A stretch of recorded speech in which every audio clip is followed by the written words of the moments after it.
제가 먼저 하박국 2장 12절을 읽겠습니다. 피로 성읍을 건설하며 불의로 성을 건축하는 자에게 화 있을진저. 민족들이 불탈 것으로 수고하는 것과 나라들이 헛된 일로 피곤하게 되는 것이 만군의 여호와께로 말미암음이 아니냐. 이는 물이 바다를 덮음같이 여호와의 영광을 인정하는 것이 세상에 가득함이니라. 이웃에게 술을 마시게 하되 자기의 분노를 더하여 그에게 취하게 하고 그 하체를 드러내려 하는 자에게 화 있을진저. 네게 영광이 아니요 수치가 가득한즉 너도 마시고 너의 할례 받지 아니한 것을 드러내라. 여호와의 오른손의 잔이 네게로 돌아올 것이라. 더러운 욕이 내 영광을 가리리라. 이는 내가 레바논에 강포를 행한 것과 짐승을 죽인 것 곧 사람의 피를 흘리며 땅과 성읍과 그 안의 모든 주민에게 강포를 행한 것이 네게로 돌아오리라. 새긴 우상은 그 새겨 만든 자에게 무엇이 유익하겠느냐. 부어 만든 우상은 거짓 스승이라. 만든 자가 이 말하지 못하는 우상을 의지하니 무엇이 유익하겠느냐. 나무에게 깨라 하며 말하지 못하는 돌에게 일어나라 하는 자에게 화 있을진저. 그것이 교훈을 베풀겠느냐. 보라, 이는 금과 은으로 입힌 것인지 그 속에는 생기가 도무지 없느니라. 함께 읽겠습니다. 오직 여호와는 그 성전에 계시니 온 땅은 그 앞에서 잠잠할지니라 하시니라. 아멘. 오늘도 말씀으로 찾아오시는 하나님 만나는 복된 예배 되기를 축복합니다. 이번 특세 가운데 우리가 특별히 한 가지 인상 깊은 단어를 말하라고 한다면 격려라는 단어겠죠. 하나님의 격려, 그리고 동력자들의 격려. 격려가 참 힘이 있네요. 목회자이지만 저도 참 격려가 많이 필요했나 봅니다. 저 복도에 위에 천정에 붙어있는 힘내세요, 파이팅, 당신은 소중한 사람이에요, 사랑해요, 당신 최고예요, 지금까지 잘하고 있어요. 이 별거 아닌 말 같은데 이 말 한마디만 봐도 마음이 이렇게 참 많은 위로를 받는 것 같아요. 그래서 이번 미션, 격려 미션도 하고 참 마음이 훈훈했던 한 주간이었던 것 같습니다. 자, 그리고 이제 특세가 끝나고 이제 토요일 찾아왔고 평일이 일상이 돌아왔습니다. 여러분 일상 속에서 어떻게 살고 계십니까? 그 특세에 하나님의 격려에 힘입어서 다시금 이제 사명의 자리로 나아가고 헌신의 자리로 나아가고 순종의 자리로 나아가고 내가 지금까지 못했던 미뤄왔던 영적인 우선순위를 다시 회복하고 이렇게 좀 뭔가 착착착착 그래 나가면 좋을 것 같은데 다시 우리에겐 참 묘한 회귀 본능이라는 게 있어요.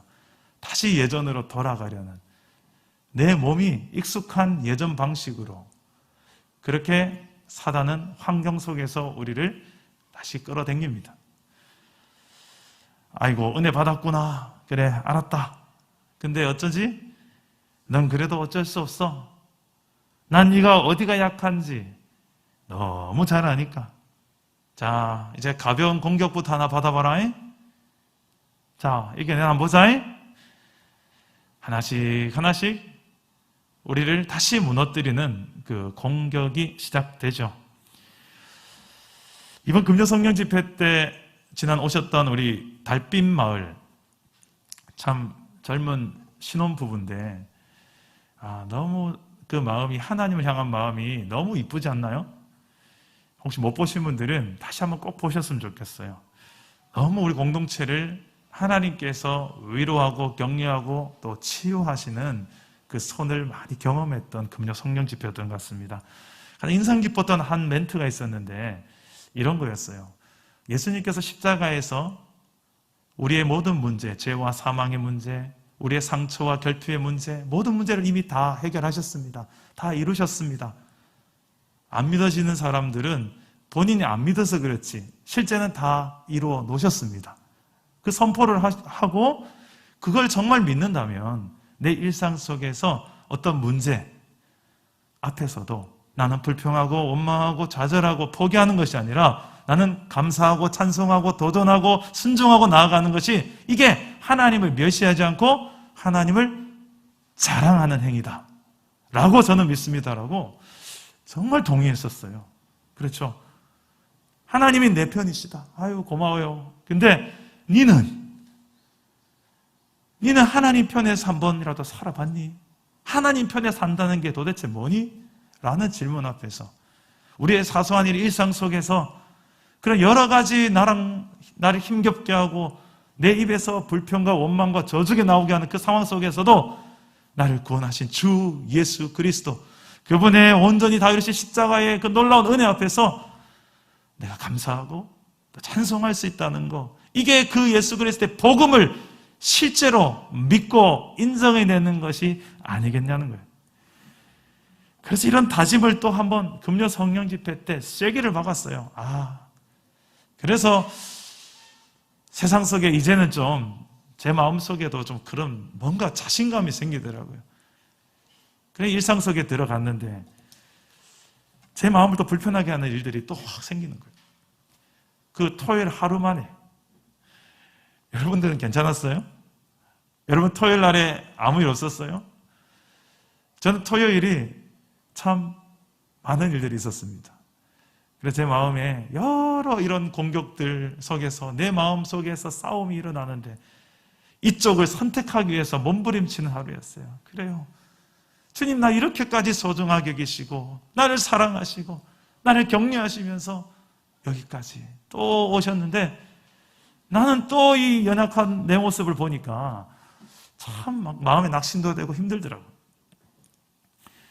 그런 찰나에 제가 오늘 이 설교 말씀들을 다시 정리하면서 제 마음을 힘겹게 했던 것들이 참 많은 위로가 되는 게 있었어요.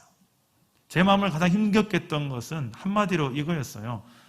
하나님 정말 살아계신데 좀 이 아닌 것들, 이 죄악과 이 악행들 뒤에서 이렇게 막 너무 이 하나님 원치 않는 악한 이 모든 구조들이 왜 이렇게 기도하는데도 이런 상황들이 계속 우리의 삶에 가득하고 내 삶을 이렇게 짓누르고 힘겹게 하는지요.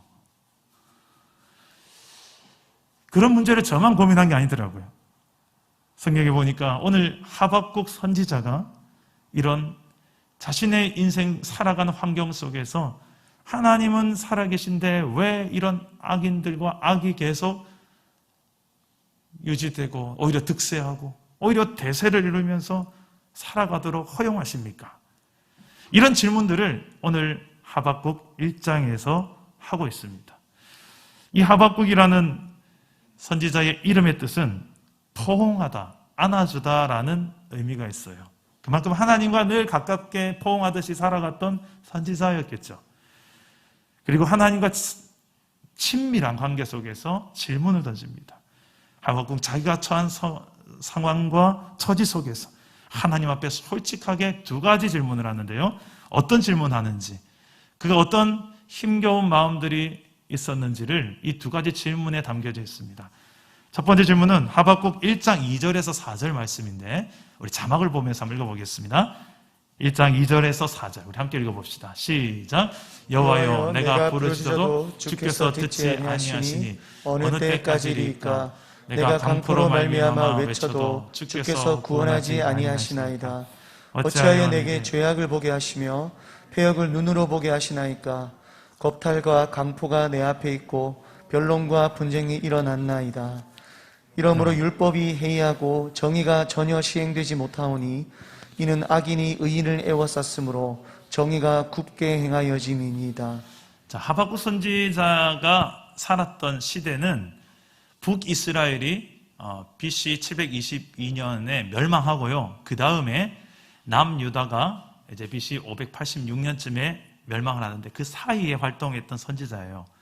그러니까 남유다에 북이스라엘이 왜 멸망했는지 너 똑바로 보지 않았느냐? 하나님 무시하고 율법 지키지 않고 또 우상 숭배하고 악을 행하며 살았던 그들의 결국이 아수르에 심판당하는 걸 보고도 유다는 정신 못 차리고 똑같이 북이스라엘 길로 갑니다. 죄악을 행하고 교만하고 우상 숭배하고. 그래서 이제 멸망을 앞두고 하박국 선지자가 지금 하나님 앞에 이런 질문을 던지고 있어요. 지금 이스라엘 안에 이렇게 악이 가득한데 하나님은 왜 그 악을 그냥 두십니까? 라는 질문이 하나 있었어요. 자, 이 질문에 대해서 도대체 어떤 악이 있었는지를 1절과 2절과 3절에 보니까 강포, 죄악, 폐역 이런 것들이 있어요. 겁탈. 그들 안에 부정과 정직하지 못한 그리고 우상 숭배까지도 있었어요. 그러므로 4절에 보니까 율법이 해이하고 정의가 실천되지 않았던 이스라엘이라고 하나님, 이게 정말 하나님의 나라 맞습니까? 하나님은 정의 하나님, 공의의 하나님, 거룩하신 하나님이신데 이게 하나님 나라 맞습니까? 이게 나라입니까? 하나님 뭐 하십니까? 라는 질문이에요. 하나님 제대로 통치해 주십시오라는 항변의 질문을 합니다. 그때 하나님께서 뭐라고 응답하실까요? 하나님께서는 이스라엘을 심판하실 것이라고 이야기합니다. 그 하나님의 심판은 이미 준비되고 있었습니다. 그래서 하나님은 정의의 하나님이심을 이 하박국 선지자에게 가르치십니다. 그리고 그에게 하나님이 정의의 하나님이심을 믿고 신뢰하라는 것입니다. 저 따라해 봅시다. 하나님의 정의를 신뢰하라. 자, 하나님의 대답은 심판할 것이다라는 거예요. 이스라엘의 죄악을 내가 다 알고 있다는 거예요. 근데 문제가 하나 있습니다. 하나 더 있어요. 그게 뭐냐면 이스라엘을 심판하긴 하는데 누구를 통해 심판하느냐? 저 갈대아 사람, 강대 국가였던 이 바벨론을 몽둥이로 사용할 것이다라고 하나님은 말씀하시는 거예요. 이 하박국 선지자는 또 하나의 질문이 생깁니다. 어떤 질문인가? 아무리 이스라엘이 범죄하고 악하다 할지라도 저 할례받지 못한 이방인 바벨론의 손에 멸망을 당한다는 거, 이거는 또 아니죠. 하나님. 하박국 선지자는 받아들일 수가 없었어요. 그래서 1장 13절 말씀에 이렇게 또 이야기합니다. 하박국 선지자의 고백입니다. 함께 읽어봅시다. 13절 시작. 주께서는 눈이 정결하심으로 악을 참아 보지 못하시며 폐역을 참아 보지 못하시거늘 어찌하여 거짓된 자들을 방관하시며 악인이 자기보다 의로운 사람을 삼키는데도 잠잠하시나이까. 자, 악인이 자기보다 의로운 사람을 삼키는데도, 이게 무슨 말이냐면 이스라엘이 아무리 악하다 한들 저 바벨론보다 악하겠습니까? 더 악한 사람을 통해서 덜 악한 사람을 심판하신 하나님, 이게 하나님 정의가 맞습니까? 라는 질문이었어요. 자식이 아무리 잘못했다 하더라도 자식을 몽둥이로 치기 위해서 조폭을 부른다든지 그런 경우가 있겠습니까? 틀린 생각이 아니죠. 지금 하박국 선지자의 질문이 그럴 수 있겠죠. 하나님 이건 아니잖아요.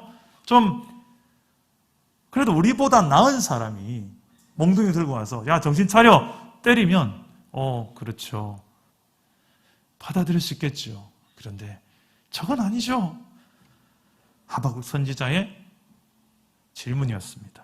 여기에 대한 하나님의 응답은 무엇일까요? 바벨론도 내가 심판할 것이다. 우리 2장 2절부터 바벨론이 어떤 하나님의 심판을 받는지를 쭉 이야기하는데, 그가 얼마나 바벨론이 교만한 나라인지를 이렇게 먼저 지적을 합니다.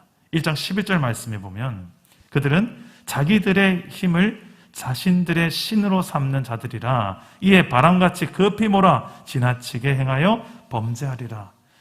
하나님이 같이 교만한 자들, 자기 힘을 믿고 악행하는 자들, 그들을 보란듯이 심판하심으로, 그리고 정의의 하나님, 공의의 하나님을 보이겠다는 응답입니다.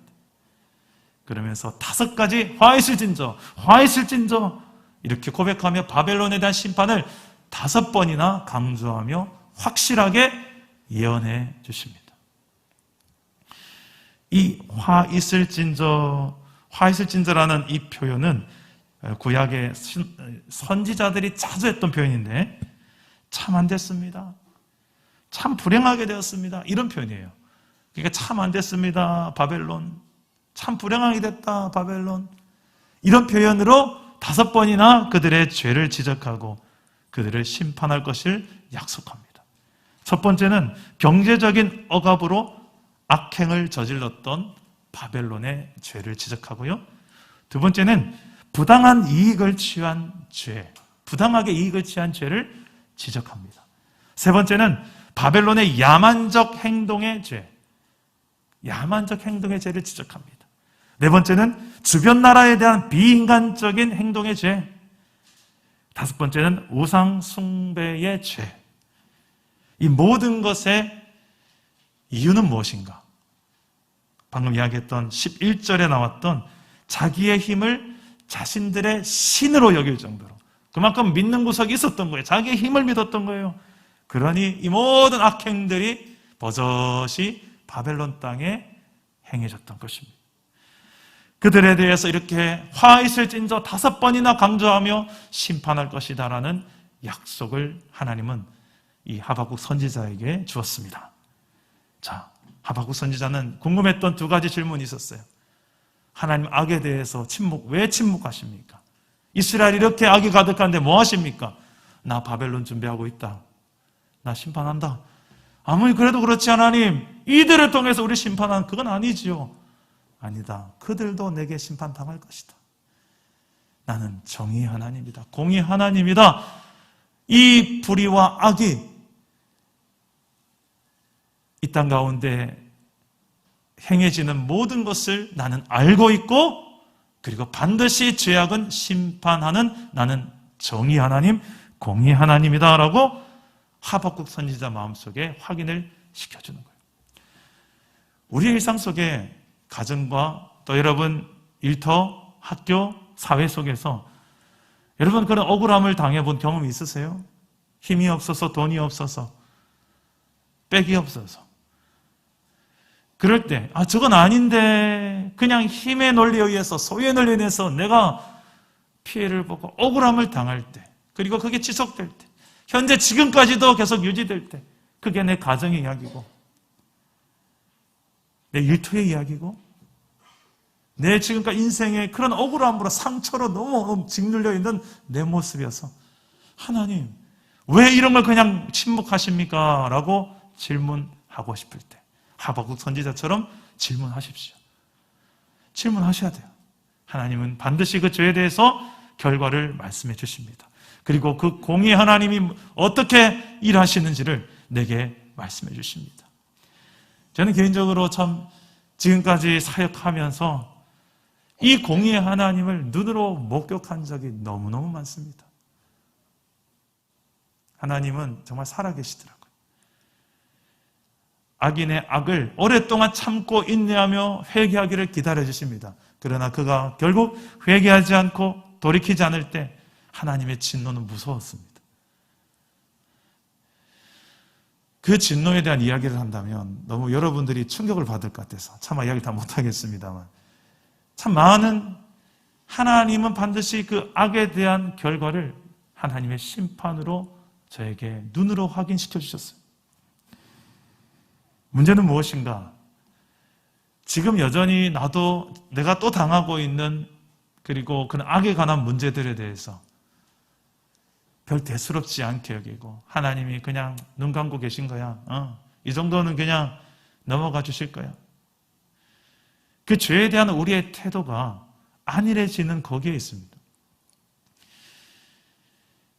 저는 저도 이런 하박국 선지자처럼 하나님께 질문을 했어요. 설교를 준비하면서. 하나님, 왜 이렇게 이런 과정을 통해서 이스라엘을 깨우치게 하시는 건가요? 라고 질문했을 때 이런 깨달음이 있었어요.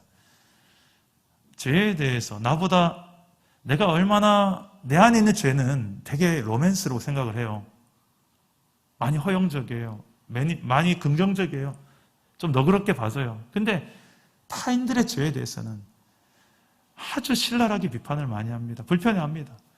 그런데 그 타인들의 죄악이 나에게 피해를 입힐 때, 타인들의 그 욕심과 자기 중심성 때문에 나에게 치명적인 피해를 한번 입어볼 때, 하나님, 저건 아니죠. 저 인간 때문에 내가 미치겠습니다 하고 하나님 앞에 한참을 내가 내 마음을 토라미 기도하다 보니까 나중에 뭐가 나오냐면, 나도 네 속에 있는 그 죄 때문에 미치겠다. 그 죄의 결과가 얼마나 파괴적이고 죄의 결과가 얼마나 고통인지를 네가 좀 알겠니? 겪어보니 알겠니? 이 죄에 대해서 하나님께서 성경 66권에 대해서 여러 각도로 다루는데, 죄가 우리가 생각하는 것처럼 그렇게 지을 때는 달콤하죠. 그러나 그 결과가 얼마나 파괴적인지를 십자가를 통해서 극치로 보여주시잖아요. 굳이 십자가라는 걸 왜 쓰셔야 됩니까? 좀 깔끔하게 죽는 방법도 많은데, 가장 비참하고 가장 고통스럽고 가장 수치스러운 그 상징의 십자가로 창조주가 피조물 앞에 대롱대롱 매달아 죽어야 되는 이유가 도대체 뭡니까? 딱 두 가지 메시지가 나와요. 난 이만큼 너를 사랑한다. 그리고 난 이만큼 죄를 미워한다. 그게 십자가에 달린 하나님의 이유예요. 여러분, 이 죄에 대한 태도를 어떻게 취하고 계십니까? 특세의 은혜를 받았습니까? 이제 하나님 내 편이신 거 아셨어요? 어떤 상황에도 흔들리지 않고 하나님은 내 편에서 나의 힘이 되신 분인 거 아셨어요? 그러면 좋아요. 이제 어떻게 가야 돼요? 나도 하나님 편에 서야 되죠. 하나님 편에 선다는 것은 하나님을 가까이 하는 것이고요. 그분의 뜻을 알고 순종하며 행하는 것이고요. 또 소극적 의미에 있어서는 그분이 원치 않는 삶, 죄에 대해서는 내가 정확하게 단절, 처단, 그리고 거기에 대해서는 내가 단호하게 선을 끊는 행위를 하는 것입니다. 왜요? 하나님은 정의의, 공의의 하나님이시기 때문에 그렇습니다. 그 사소한 부분 하나까지도 여호와 하나님 앞에서 두렵고 떨리는 마음으로 죄에 대한 나의 태도를 너무 잘 대해주지 마세요. 죄를. 내 죄에 대해서 그렇게 너무나도 인격적으로 대해주지 마세요. 죄에 대해서는 엄격하게 내 스스로에게 있어서는 최대한 더 엄격하게, 그리고 혹시라도 여러분 주변에 연약한 자들이 보일 때는 좀 더 관대하게 그들을 위해서 주여 불쌍히 여겨 주옵소서. 예수님이 기도했던 것처럼 저들이 하는 것을 알지 못합니다. 십자가에 달리셔서 자신을 죽이는 그들을 향하여서도 저들을 용서해달라고 기도하는 스데반도 그렇게 기도했고, 타인을 대해서는 좀 더 하나님의 사랑으로 관대하시고, 내 자신에게 있어서는 죄에 대해서는 조금이라도 더 엄격하게, 여러분 습관적으로 계속 쳇바퀴 돌지 돌아가는 그 죄의 영역들 속에 더 이상 관대하게 대하지 마시기를. 그렇게 심판하신 하나님, 정의를 행하신 하나님을 바라보면서 하나님은 정의의 하나님이심을 바라볼 수 있기를 주님의 이름으로 축복합니다. 두 번째는 세상을 살다가 정의가 바로 실행되지 않아서 내 마음이 불편하고 피해를 입고 또 이렇게 불편한 상황이 됐을 때 어떻게 해야 될까요? 따라서 합시다. 주의 영광을 인정하며 살라. 우리 13절과 14절 말씀을 우리 한번 다 같이 읽어보겠습니다. 오늘 말씀 13절, 14절 시작. 민족들이 불탈 것으로 수고하는 것과 나라들이 헛된 일로 피곤하게 되는 것이 만군의 여호와께로 말미암음이 아니냐. 이는 물이 바다를 덮음같이 여호와의 영광을 인정하는 것이 세상에 가득함이니라. 아멘. 자, 여호와의 영광을 인정하다. 이 인정하다는 표현의 원어를 보니까 야다라는, 안다. 그냥 아는 것이 아니라 체험적인 경험을 통하여 아는, 그 알다 할 때는 야다라는 표현을 써요. 한마디로 하나님의 영광을 체험해서 아는 그 지식이 세상에 가득할 것이다. 언제? 하나님이 공의를 실행하는 그날에. 하나님의 영광을 인정하지 않으려 않을 수 없게 하는 그날이 언젠가? 악을 심판하는 그날에. 근데 이 악을 심판한다라는 그날은 동시에 하나님의 백성들의 구원의 날입니다. 단지 악을 처단하는 것으로만 이해하지 말고 그 바벨론을 심판하는 하나님의 이유는 무엇입니까? 이스라엘 백성들을 또한 구원해낸다는 의미가 담겨 있어요. 하나님이 바벨론을 심판하시는 날, 마치 물이 바다를 덮음같이 온 땅에 있는 많은 민족들의 사람들이 여호와의 영광을 인정하게 될 날이 될 것이라는 것입니다. 하나님의 영광을 드러내는 방법이라는 것이에요. 그 악을 심판하는 하나님. 근데 여기에서 그 심판받게 될 악을 설명하기를 13절에 보니까 불탈 것으로 수고하는 것, 그리고 헛된 일로 피곤하게 되는 것. 여러분, 불탈 것으로 수고하는 것, 헛된 일로 피곤하게 되는 것. 이 죄악이라는 것은 결국 이런 거예요. 헛되고 피곤하게 되는 거. 이게 죄악의 특징 아니겠습니까? 지을 땐 달콤해요. 지나놓고 나면 헛되고 피곤해요. 괜히 했다. 이게 죄의 특징 아니겠습니까? 여러분, 그래서 우리는 좀 알아요. 내가 좀 죄를 지어봐서 좀 알지 않나요? 이 죄악의 특징이 뭔지. 내가 그렇게 참 잘했다. 박수 쳐줄 만한 죄가 있던가요? 대부분 다 짓고 나면 아이고 헛된 짓 했다. 아이고 괜히 내 몸만 축나고 피곤하네. 괜히 괜한 짓. 알면서 또 그랬네. 그게 죄악의 특징 아니겠습니까? 죄는 하나님과 나 사이를 멀어지게 만드는 모든 것이 다 죄가 될 수 있어요. 여러분들이 좋아하고 즐기고 의지했던 그게 설마 하나님 이것도 죄가 됩니까? 그게 죄 될 수 있어요. 하나님과 나 사이의 관계성에 있어서 그것보다 더 중요하고 더 의지할 만하고 더 나의 신으로 삼고 마치 바벨론이 자신의 힘을 신으로 여기며 살았던 힘의 논리로 살았던 우상, 힘이 우상이 되었던 바벨론이 그 죄악을 정확하게 하나님 지적하시고 심판하신 것처럼 우리의 삶에도 나의 힘으로 삼는 게 뭡니까? 돈? 권력? 명예?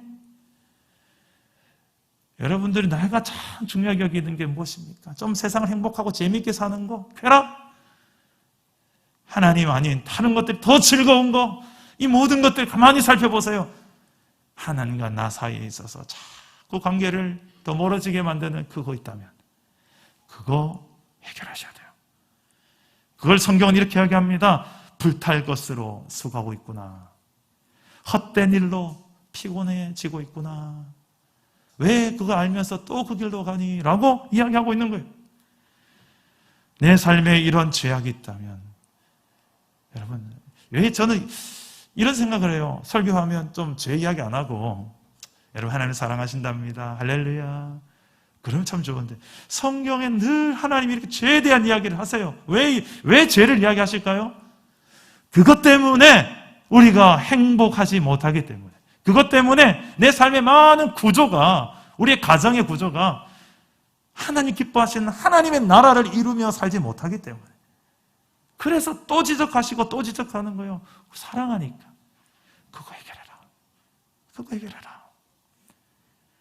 특세 가운데 하나님의 은혜를 어디로 이제는 내 삶의 영역으로 가져가겠습니까? 하나님과의 관계로 하나님과 더 가까워지고 하나님 편에 서기 위해서 더 그분 앞으로 다가가는 거. 그래서 죄는 멀리하는 거. 하나님을 내가 사랑하는 만큼 하나님을 가까이 오고 싶은 만큼 그렇게 하지 못하도록 만든 저 죄를 미워하고 멀리하고 더 차단하고 내 삶의 영역에 있어서 이런 경건에 대한 결단이 저와 여러분들 안에 일어나시기를 축복합니다. 이것은 여러분들에게 있어서 너무 유익하기 때문에 성경은 경건은 너무 유익한 것이라고 정의를 하고 있습니다. 마지막으로 세상을 살다가 정의가 바로 시행되지 못하는 상황 속에서 나 또한 거기에 물들지 않고 정의의 삶의 길을 선택하며 살아가려면 어떻게 하면 될까요? 따라서 합시다. 오직 주를 믿음으로 살라. 자, 이 하박국서에서 가장 중심 주제가 되는 구절이 2장 4절에 나오는데 우리 2장 4절 말씀을 자막을 보고 함께 읽어보겠습니다. 시작. 보라, 그의 마음은 교만하며 그 속에서 정직하지 못하나 의인은 그의 믿음으로 말미암아 살리라. 자, 의인은 그의 믿음으로 말미암아 살리라. 이것과 대조되는 한 대상은 악인이 나오는데 악인 누구냐면 바벨론입니다. 바벨론은 자기의 힘을 의지하고 살지만 의인은 하나님을 믿음으로 산다. 의인은 하나님 때문에 정의 하나님 때문에 의로운 삶을 선택하며 산다.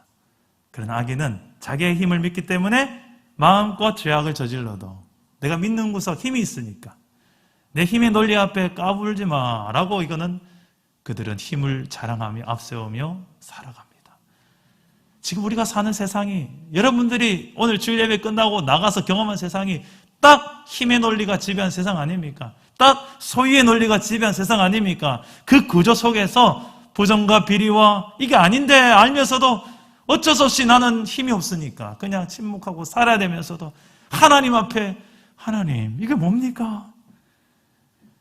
그런데 이런 낙심하지 않고 그런 어떤 환경 속에 있다 할지라도 나는 하나님의 정의의 백성, 정의의 하나님, 나는 정의로운 삶을 선택하겠습니다. 그 이유가 믿음에 있다는 거예요. 하나님을 믿기 때문에. 하나님의 정의를 믿기 때문에. 하나님은 정의의 하나님이신 것을, 공의의 하나님인 것을 믿기 때문에, 그 믿음이 있기 때문에 나는 이렇게 사는 것입니다. 우리의 삶 속에 그런데 정의의 하나님을 의지하는 믿음으로 사는 것이 아닌 다른 우상을 의지하고 즐거워하며 살 때가 있지요. 그 우상이 바벨론에 있어서는 힘이었습니다.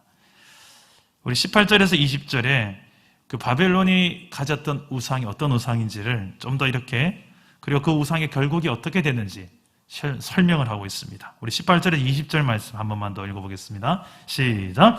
새긴 우상은 그 새겨 만든 자에게 무엇이 유익하겠느냐. 부어 만든 우상은 거짓 스승이라.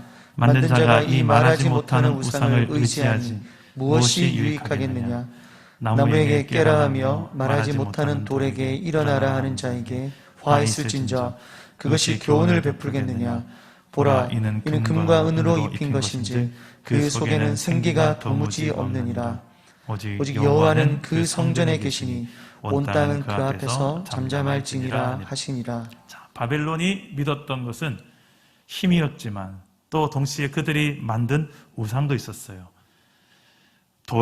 돌과 금속과 나무 이런 것들을 신으로 믿었어요. 그것은 숭배자의 도착적인 이 욕망 그리고 불안의 산물일 뿐이었는데 이 말을 알아들을 수도 없고 아무 유익도 없고 생명도 없던 그 돌덩어리, 나무 이런 것들을 신으로 만들어 놓고 숭배했었습니다. 그러나 하나님은 이스라엘이 믿었던 그 여호와 하나님은 살아 생명력 있는 하나님이셨고 친히 말씀하시는 분이셨고 친히 통치하시고 다스리시는 이스라엘의 주인이요 온 우주의 주인이셨습니다. 죄를 심판하실 거룩한 분이셨습니다. 죄악과 강포에 물든 이스라엘이든 바벨론이든 온 땅은 고요한 경외감으로 이제 이분을 경배하는 것만 남아있었습니다. 그것을 인정하게 하는 하나님의 심판의 날이 반드시 올 것이다. 이것을 하박국 선지자에게 확신하게 하셨어요. 하나님이 정말 죄에 대해서 무관심하고 방관하시고 의인의 고난에 대해서 무감각하신가? 그렇지 않다는 거예요. 하나님은 다 보고 계시고 하나님은 지금도 그 악에 대해서 심판의 칼을 준비하고 계십니다. 여러분, 근데 우리가 지금 오늘 말씀에 두 가지 심판이 나오죠. 하나는 이스라엘 백성을 향한 심판이고 이스라엘 백성을 치는 몽둥이 역할을 한 바벨론에 대한 심판에 대한 두 가지 심판이 다 나옵니다. 다시 말해서 하나님은 어디든 죄가 있다면 그 죄에 대해서는 가만히 있을 수 없는 거룩하신 하나님이라는 거예요. 하나님의 자녀이지만 저와 여러분들도 실수하고 교만하고 내 힘 의지하며 살고 그럴 때는 하나님 어쩔 수 없었어요. 또 몽둥이 드셔야 돼요. 그러나 그 몽둥이가 하나님의 최종 목적이 아니에요.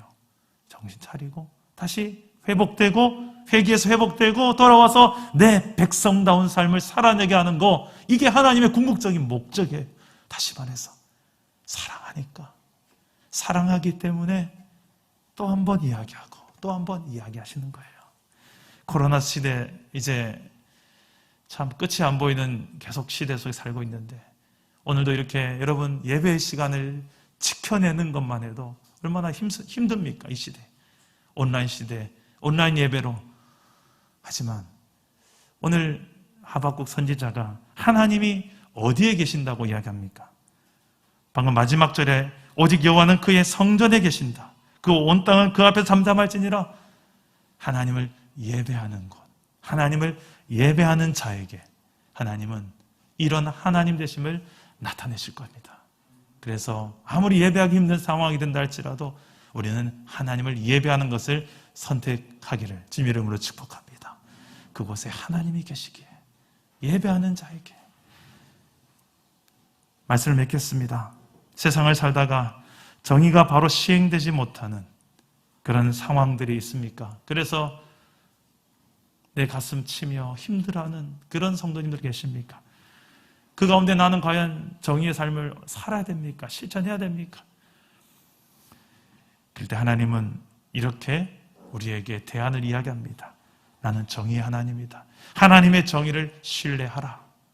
그리고 주의 영광을 물이 바다를 덮음같이 온 땅이 다 인정하는 그날이 올 텐데 그날에 오기까지 너는 날마다의 삶을 하나님의 그 영광을 미리 바라보고 미리 신뢰하고 그 영광을 바라보며 살아가라. 그리고 오직 주의 역사를 믿음으로, 공의의 하나님을 믿음으로 살라. 이 세 가지를 오늘 잘 마음속에 기억하시고 이렇게 살아갈 때 결과는 하박국서 결말이 나옵니다. 3장 2절 말씀에 하박국 선지자가 어떻게 기도하는지 보십시오. 이젠 더 이상 불평과 하나님께 질문이 아니라 하나님 앞에 간구를 합니다. 함께 읽겠습니다. 시작. 여호와여, 내가 주께 대한 소문을 듣고 놀랐나이다. 여호와여, 주는 주의 일을 이 수년 내에 부응하게 하옵소서. 이 수년 내에 나타내시옵소서. 진노 중에라도 긍휼을 잊지 마옵소서. 아멘. 저렇게 회복을 간구하는, 그리고 긍휼을 간구하는 자세로 바뀝니다. 한 가지가 더가 있는데 하박국 3장 17절 말씀, 어떻게 하박국이 고백하는지 함께 읽겠습니다. 시작. 비록 무화과나무가 무성하지 못하며 포도나무에 열매가 없으며 감람나무에 소출이 없으며 밭에 먹을 것이 없으며 우리의 양이 없으며 외양간에 소가 없을지라도 나는 여호와로 기뻐하고 즐거워하리라. 비록 모든 것이 없다 할지라도 무화과나무에 열매가 없고 외양간에 소가 없고, 이게 무슨 말이냐면 이스라엘 백성들이 하나님의 진노로 심판을 당한다 할지라도, 그래서 가지고 있던 소유가 다 불타고 없어진다 할지라도 하박국 안에 이런 믿음이 생겼던 거예요. 나는 그래도 이 역사의 주관자, 세계사를 쥐고 흔들고 계시는 그 하나님을 믿는 믿음이 있기 때문에 난 믿음으로 살 것이고 그 하나님 한 분만으로도 나는 기뻐하며 살아가겠노라고. 할렐루야. 하나님을, 하박국 선지자가 바라보았던 하나님을 저와 여러분들도 동일하게 바라보면서 이 기나긴 코로나 시대 속에서도 끝까지 예배하며 하나님을 확인하며, 그리고 때로 궁금할 때 질문하며, 그렇게 하나님 임재 가운데서 정의의 길을 걸어내는, 믿음의 길을 걸어내는 저와 여러분의 삶이 되기를 주 예수의 이름으로 축복합니다. 우리 말씀을 생각하며 우리 함께 찬양하고 기도합시다. 세상 모든 민족이 구원을 얻기까지 쉬지 않으시는 하나님, 우리 함께 찬양하고 기도합시다. 세상 모든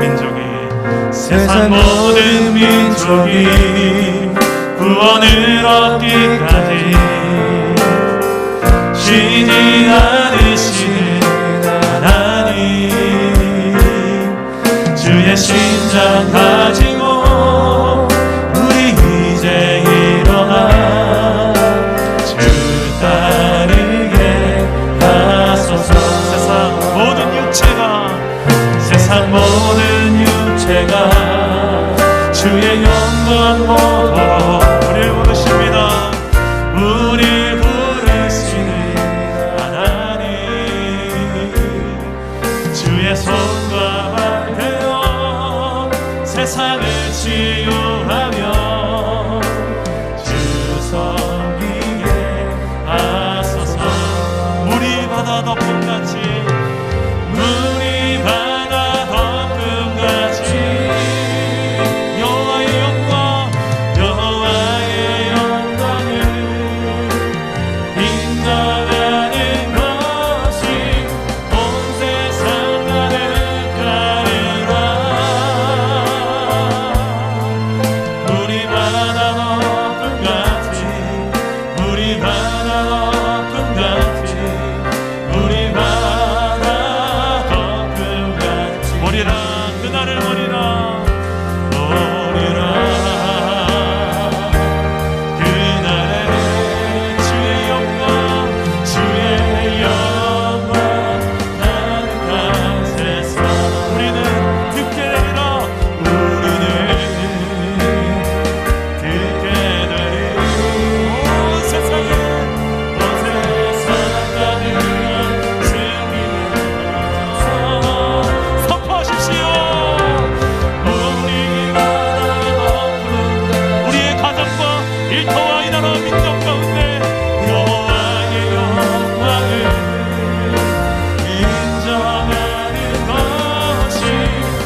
하나님의 정의가 실행되지 않는 것 같아서 마음앓이하고 힘들어할 때가 있지만, 저 확장해서 보면 지금 전 세계가 그렇게 살아가고 있습니다.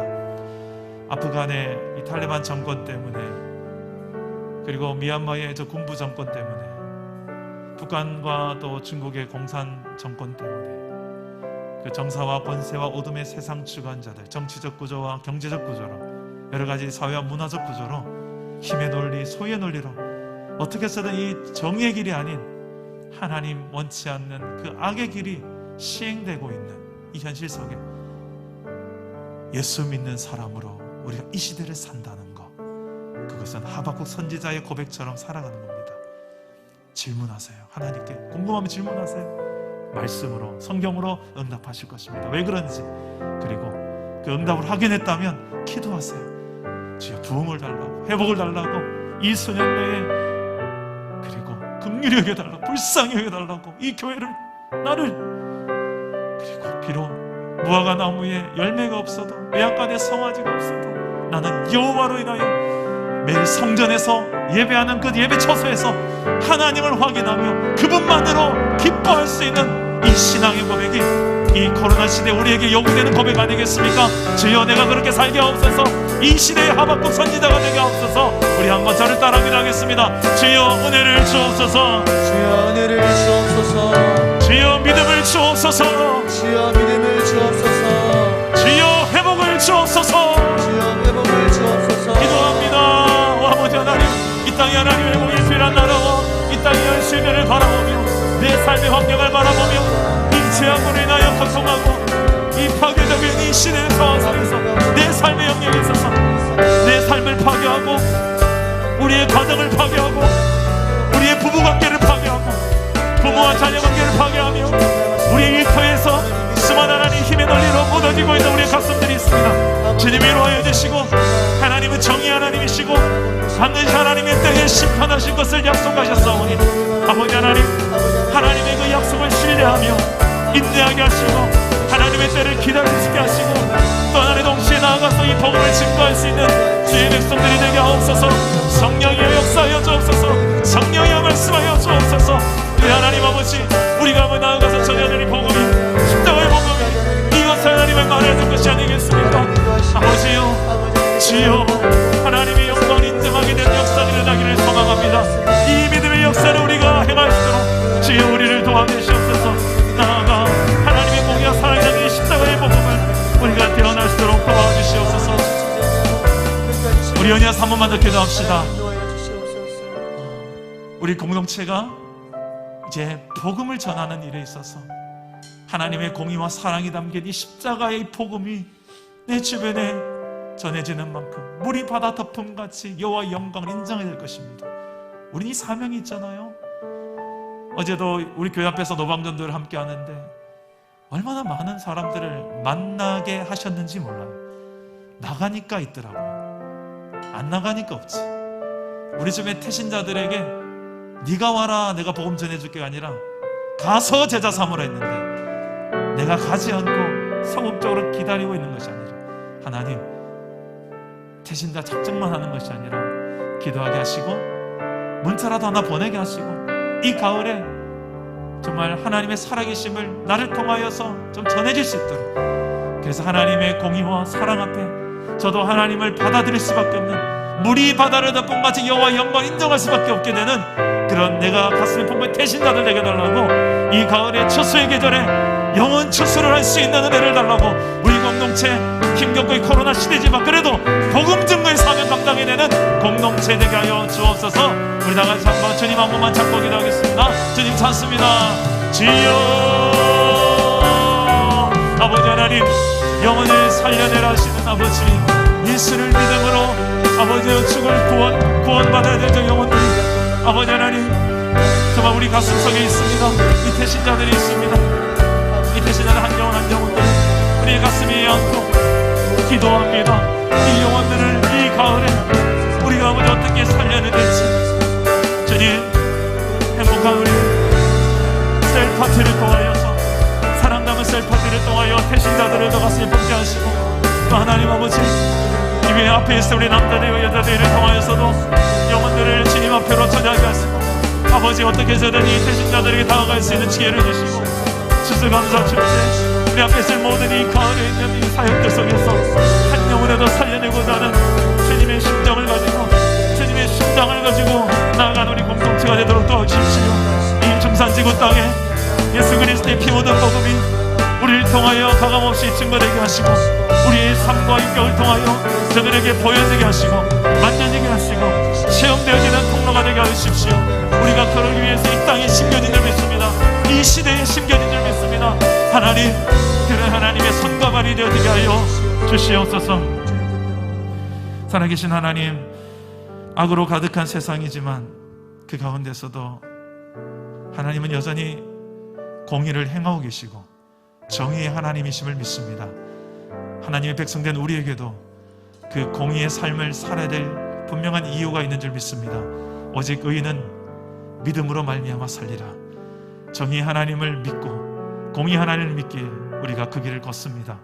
아버지, 대세는 악이지만 소수이지만 우리가 걷는 길은 좁은 길이지만 그래도 이 길을 하나님을 믿는 믿음으로 끝까지 걸어내게 하여 주옵소서. 아버지, 이 가을에 영원 추수를 하시기를 원합니다. 물이 바다 덮음같이 더 많은 영혼들이 하나님을 알아보았으면 좋겠습니다. 우리를 사용해 주옵소서. 주의 심장 가지고 주의 손과 발 되어 세상을 향하여 태신자를 향하여 가서 제자 삼는 적극적인 전도자로 우리의 삶의 선교사로 살아내는 주의 백성들 되게 하여 주시옵소서. 이 한 주간도 이제 예배당 문을 나가면 또 하나의 영적 전쟁터가 우리를 기다리고 있을 것입니다. 아버지, 깨어서 기도하게 하시고 또한 하나님의 정의를 신뢰하며 주의 영광을 인정하며 오직 주를 믿음으로 승리하며 살아갈 수 있도록 성령께서 도와주시옵소서. 그렇게 하실 줄 믿사오며 예수님의 이름으로 기도드립니다. 아멘.